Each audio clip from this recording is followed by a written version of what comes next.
This car is the most honest car you ever see. It's been a dream ever since I've had it. The first time I heard that engine screaming, I thought, I gotta have one of those. For me, the cars have personality. What's great about a BMW Classic is the community that surrounds it.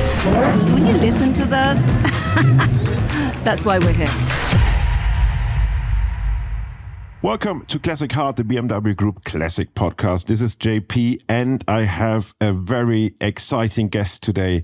It's Paolo Milini from Italy, more precise from Milan. Paolo, how are you today? I'm fine, thanks. It's amazing to have you with us because you are really like the doyen of classic cars of the Lombardy, I would say. So you grew up into a car crazy family, but maybe if we use the chance, tell us a bit more about yourself. With pleasure. Thank you. Thank you for inviting me. I'm really excited to be part of this conversation today. So from collecting standpoint, I love cars since when I was very, very young. And I started my collection when I was like 2-3 years old in my mind. But then What were the cars in that collection? Do you remember? Yeah, I remember that the first car I loved was a Rover, because the cousin of my mother was a car collector, was like 3-4 cars. And I remember when I was very young, he was bringing me and in the countryside with this big British car with a wheel on the top. It was nice and was so amazing. So I fall in love for this smell, for this noise of the engine that is music actually, and something start growing inside. And my father it's not really a car lover. I mean, he likes cars, but at that time in Italy was a fiscal law where if you buy a car every year was paying less taxation. And so every year my father was changing car. Good. So no time to be actually in love with some of them. Yeah. But luckily then when we sold our companies, we belong to the textile business. Machineries production, so not fabric, but from the technical standpoint. Yeah. And we start to think about a collection. And my father is a lover of art. My mother loves nature. My sister, she's an architect. I was loving cars. And so we decided, okay, why we don't build a place where we can put all our passion inside? Yeah, I mean, that's an amazing approach and family business at its best. Yeah, we've thought about the box, so the big container, which was able to include our passions. And we create, first of all, a restaurant, because, you know, in Italy, it's like a religion, so it's good food. And of course, to discuss about the project, we need some good place where to stay. And so we built a restaurant that is still existing, now also part of Michelin. So we're very happy about that. Wow. And we did this, and then we create a floor to host like 15 cars, and then was a very nice architectural project, and with greenhouses for my mother, producing vegetables and fruit for the restaurant. So it was like a big gift to ourselves. Yeah. But then, of course, what happened that this place was nice, and also other people coming guests for our restaurant, and we start meeting people very interesting, and the car collection was growing. So we built another part. Then we took one greenhouse to my mother to put all the Fiat that's still there. So we have like 20 Fiat in a greenhouse, and so step by step, people coming here and not actually happy to go away and offering to us to be part of the project. And now, basically, we have around 50,000 square meters and 6 companies inside. And so we created this hub, still changing and moving. It's very, very active and flexible, where, of course, it's also a location for events. That's why I'm linked with the brands that usually they come here to present something new or something old, depends by the case. I'm very happy about that because it's really a joy for me to stay in contact with my passion and with I don't know if I can move the camera, but I can show you that my office where I am is in between of cars. Amazing. Just to show you a little bit that I have cars everywhere. Yes. So Paolo is turning his camera and we see like an arrangement of fantastic red car. What is the yellow car in front? The yellow car in front is a Dino. 246. Ah, very nice car as well, huh? It's very Everyone loves a Dino. perfectly restored, but it's just to let you know that there is really full of passion, but also it's now a business project. Yeah, I mean, you everyone is absolutely aware of that because you're talking so enthusiastically about it. But we haven't mentioned the name, so it's called The Box, right? Yeah, Spazio the Box is the name of the project, even if it's not the name of a company. The company are Ristorante Olio. Then we have Valvole in Testa, that is the garage where we restore the cars. Because you have to know that my father was starting collecting cars without my advisory, but just considering the shape. He is an art collector, so he likes cars as objects. Yeah. I like cars because I like driving them. And so he bought a lot of cars that were not in good shape. So we start up a garage to restore them. Yeah. And now the garage is nice. We do very nice jobs also for big names, good restoration. And we have 8 people working there. And it's called Valvole in Testa. And the other part is Milano Classiche with the trading company for, of course, we very small business because we like to stay in a very special space and not very commercial, but we take care of private collection, so very private deal and in a good, let's say, environment is like a hub, like a club that we like to consider like this. One question I have, because I think you said something very interesting. So your father started also a bit of collecting cars, but he went into the path of going for the shape because he comes from the aesthetical point of view, and you come more from the engineering, the joy of driving point of view. So what is the favorite car of your father and what is your favorite car? It's funny because very often I hear about the fight of the generations. You know, it's always we love the car that we were dreaming once got the license. So luckily I have a very big love for the cars from 50s and 60s. Yeah. So with my father, I'm very aligned. We are on the same page. We have a big love for Lancia Aurelia, special ones. And we have a couple of them very special. But for sure, he likes Giulietta. He likes the Fulvia Zagato is one car that both of us we love a lot. We are restoring one pre-series, very rare. Yeah. I like also the 90s and the young timer, let's say, that he really doesn't like at all. So I fight a lot to have a Maranello 550. I fight a lot to have a 208 turbo. I fight a lot for all this range of cars. My father was like, wow, they are shit. He likes the shape and the color above all. I found a Porsche from the 1971. Was a beautiful Targa S.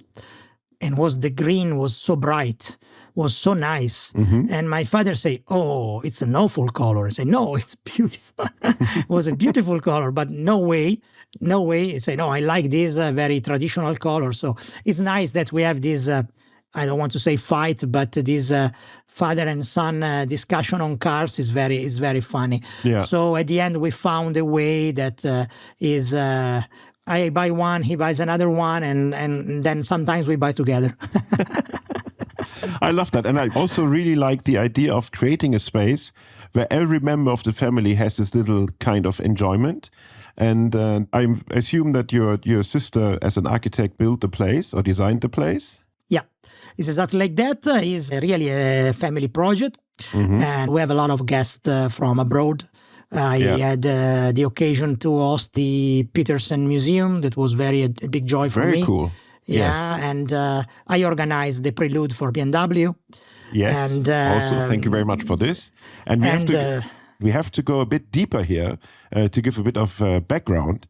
So the Prelude Tour is a tour where BMW Classic invites their special guests and the participants of the Concorso d'Eleganza Vela d'Este for a 2-day or 3-day tour before the main event. That means some of the cars that participate in the Concorso, they have the chance to do a great tour through Italy, guided tour, of course, organized. And I can say that the feedback this year, because they stopped at your place and I think they had lunch, and the positive feedback was overwhelming. Yeah, actually, it was a double joy for me because it was from one side business because we sold something to them. But Very good. But honestly, this is the last of the motivation when they asked me to organize the Prelude with also designing the tour. I was really proud and more than happy. So I took my Z8 and I started moving. Yes. I took like 2 weeks. And, when you run always the same road, but just changing a bit, and people calling police looking for me because they were suspicious about this guy with a black Z8 on the road. What are you doing here? And say, guys, I'm designing the Prelude for BMW. Yeah. So it was funny. It was very funny. But yes, it was a joy for me to host all these collectors and friends also. It's a place of exchange, yes. And then bringing them to Villa d'Este was really emotional. Really emotional. Yeah. It was amazing. Absolutely. Yeah. You mentioned the Z8, the black one you have. Is this also a car where there were discussions with your father? How does he appreciate the car? Because the shape is actually very minimalistic. This is one of the really that we love together. And we took 4 years because the story is funny itself. In 1998, he bought a Z3. Yes. Black outside and inside was red. Yes. And he got a bad crash. Luckily, it was fine. I mean, he stayed in the hospital, but nothing bad. But at the end, he told me, I want to buy again a BMW like that, but I want a Z8. Yes. Black outside and red inside. Yeah. 70% of Z8 are gray. It's true, silver and gray, yes. Not easy to find black. At the end, we found one in US, in Seattle. Mm-hmm. It was a doctor, a chief of an hospital or whatever. Yeah. And we thought, doctor, good people and so on. We didn't see the car. So we got the car from US, paying the car. The car came and basically the doctor was like smoking 3 boxes of cigarettes per day on this car. A good smell, a good oeuvre, The smell was horrible, actually. So at the end of the day, we refit a bit, but the car was itself fantastic. And I'm very proud about that because I think it's like 250,000 kilometers. Really? But it's I want to be the witness, the fact that the motor is fantastic and still the car is beautiful. I took the car for a complete tour of Italy last year. And I love this car. So we got our dream together to have a Z8 outside black and inside red. Amazing story. And at least one good thing came out after that crash, an upgrade in model. And I mean, it's fantastic to see a Z8 with this high mileage because that means the car got driven and that's what they meant for. I don't understand collection that are cars with 2 kilometers, 10 kilometers. It's, in my opinion, there is no sense. I like to use all the car and all our cars are operating, ready to go on the street any moment. Yes. At Classic Drive, we did a story about the Japanese car and McLaren F1, which still had also the delivery foils on it and stuff like this. And I mean, what kind of burden is this? You own this fantastic car and you see it there and you don't drive it because you don't want to make it dirty or use it or things like this. I mean, that would be for me the highest form of punishment, to be honest. Yeah, I really don't understand. Sometimes when it's raining, I take some car because it's more funny to drive. So it's exactly, absolutely. I would like to understand more the way of collecting.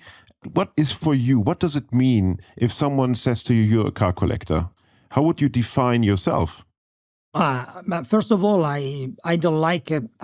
Collection is the easiest way to define a certain number of cars. Yeah, but. Is more than this. I don't believe I would be a collector without all the people involved. We hire in this project 75 people. Wow, 75? Yeah, because I'm very, very close to open a school for, let's say, the latonery and all this artisanal part for the inside, for the interior. The average age of the people involved is 30, even less. So for me, the collection is a way to be relevant on my territory, creating a value. It's a very nice way to say that, actually. Collecting something itself is not really interesting to me. It's even not giving any emotion, or even worse, it's scaring me, because there is no sense to collect something without a project that is able to bring the collection for a long time. We are proud to stay here and to create value for our people in the local area. My challenge is to be relevant also in the classic car business, with my idea, with my thought, with my project. We started 3 years ago, and it's very good for all the people around us. But how do you see the landscape of car collecting evolving or changing in the future? There are many answers to this question. I'm also giving the possibility here in my hub to have some private fund investing in cars, which I hate, because I don't think collecting cars or cars with this importance are in compliance with any financial activity. But there is some project that is very interesting, because my answer really is classic car business is growing a lot, also because time is not stopping, and every year we have more classic cars available, because every year there is 1 year more on the true. Unluckily, and so many cars are becoming classic. It's a big market. But for yourself, if you decide on cars to go into your collection, how important is also the design of the car? We spoke about the shape, that your father is more for the shape, but how for yourself? Is it also a part of saying, okay, the design history of that car is important for me? Yeah, it's for sure is important. And also I really noticed the difference between the different age of the cars, so different gas, different, very linked to the historical situation of the world. So the pre-war starting to be different shape in the 50s, then in the 60s, then again squared in the 70s. It's beautiful to read the story of the designer. And it's beautiful to notice and to see that they were free to design a car, while today it's absolutely no possible to design a car as we like, because there are rules that we have to follow for safety, for any kind of things. So everyone say, oh, Miura is beautiful, but the Miura is impossible to have now because it's so dangerous. That's why also the shape and the design is part of the game. Very important, for sure, very important. It's, brands like Mini, Rolls-Royce and BMW that all belong to this group, they have such a rich history as well, them all on their own, and a very distinctive one. Do you think that this kind of history helps them in create a desirability? So that you say, because you have this Mini legacy of being the small car, winning Monte Carlo against all the big engine cars. How do you see that this helps a brand nowadays to create also a demand for their young timers or their old cars, the vintage cars? I'm pretty sure that BMW Group has a big occasion, because they are really relevant once we start to consider the young timers, and because they have two icon model, the 507 and the 328. I really loved BMW when I was young, because my grandfather was a car lover, and he got all the BMW in the 70s. I'm from 77, so I was very young when Sunday I was able to jump on a big BMW with 6 cylinders, so different sound. All these memories that bring a lot of emotion in the people with 45, 50, 55 age.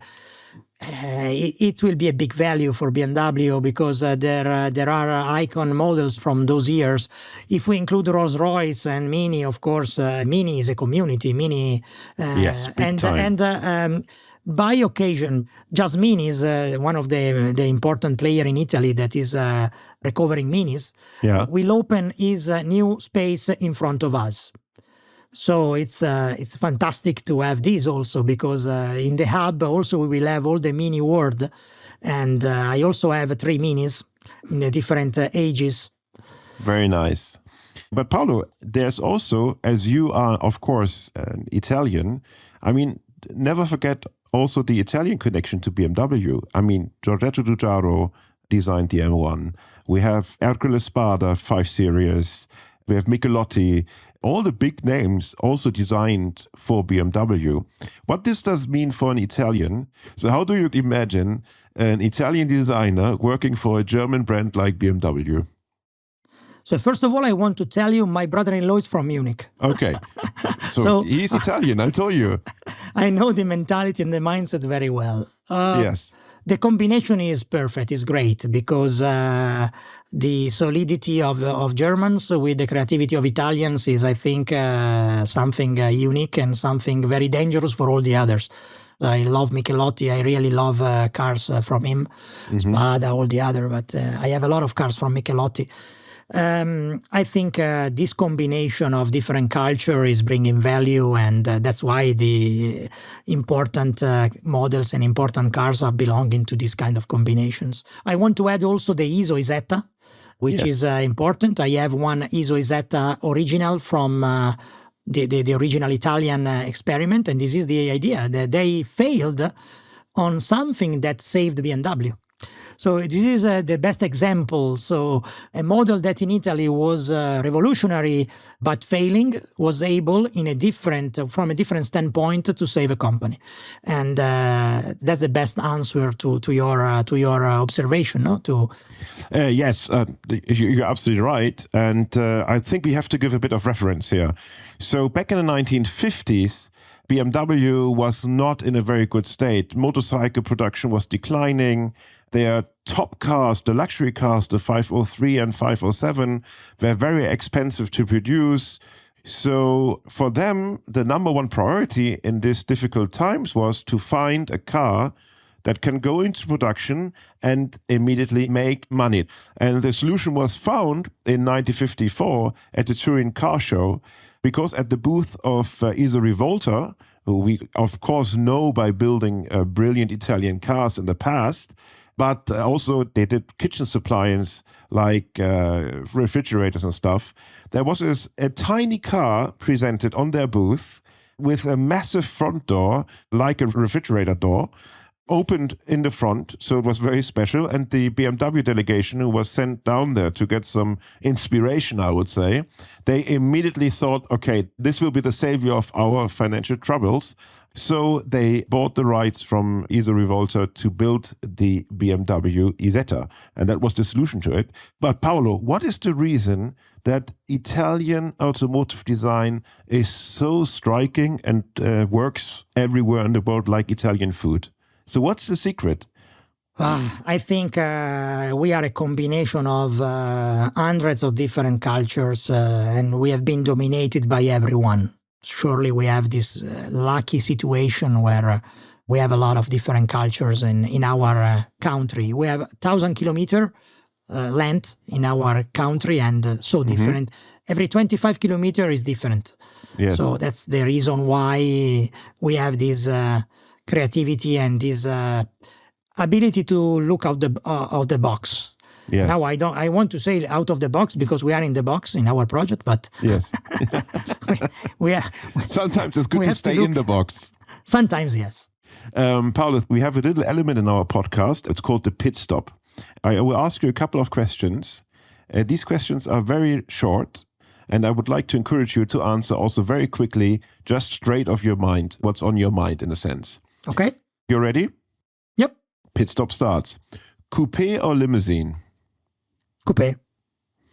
Limousine or station wagon? Station wagon. Interesting. Very good. We come to that later. Mint condition or enthusiastically driven? I think I know that answer. Enthusiastic driven for sure. How did I know that? Driving alone or driving with passengers? With passenger. Possibly not expert. Very good advice. Driving or being driven? It really depends, but driving. Car sharing or no car? I like to share car. Road trip or racetrack? I'm more a road trip guy. Highway or country road? Country roads all life. Stick shift or pedals? No, pedals. Petrol or diesel? I don't understand the question. Petrol, I guess. Petrol. No, I was joking. Okay, yeah, you got me joking. there. You got me there. Diesel or electric?